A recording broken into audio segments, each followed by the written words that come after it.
অনেক দিন হয়েছে মানে কক কুড়া, চট্টগ্রামের ভাষায় কক কুড়া বলি আমরা।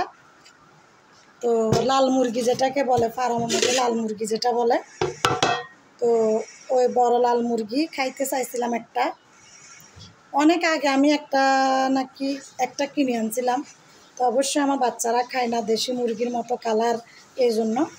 তো আপনাদের ভাইয়াকে বলছিলাম একটা বড় দেখে মানে কক কুড়া আনি খাওয়ানোর জন্য। তো কিন্তু সে তো আনেও নাই, খাওয়ায়ও নাই।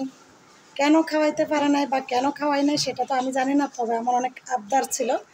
তো এই কথাটা আমার মা শুনছে। তো দেখো, মা তো মাই হয়, অবশেষে সেই বড় কক কুড়ো নিয়ে আসছে, লাল মুরগি। এটা 2 কেজিরও বেশি হবে। হ্যাঁ, এটার দাম 888 টাকা।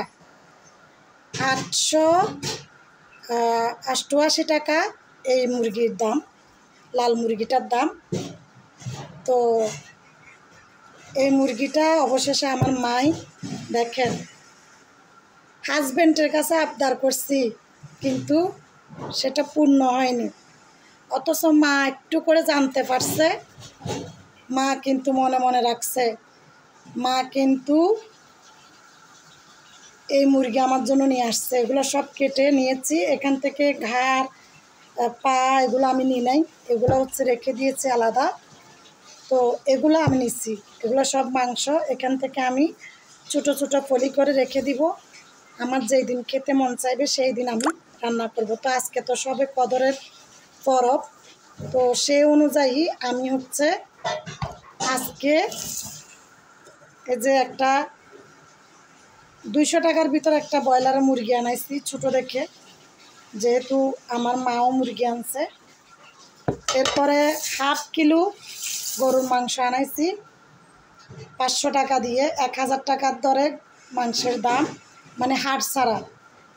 তো এখানে আমি 1/2 কিলো মাংস আনাইছি 500 টাকা দিয়ে। তারপরে হচ্ছে রুটি বানানোর জন্য রুটির কাই ধরে রাখছি আর এগুলা। তো অবশেষে মায়ের যে কক কুড়া, এই কক কুড়া পেয়ে তো আমি অনেক খুশি, মহা খুশি। যে মা আমাকে, মা তুমি মা বলে আজকে মেয়ের আবদার পূরণ করছো। মায়ের মতো আপন পৃথিবীতে কেউ হয় না, এই কথাটা আমি বারবারই বলি। কার মা কেমন আমি জানি না, তবে আমার মা পৃথিবীর শ্রেষ্ঠ মা, সেরা মা। এটা শুধু আমার বেলায় নয়, আমাকে যেরকম ভালোবাসে, আমার 2টা ভাই আছে, তাদেরকেও সেরকম ভালোবাসে।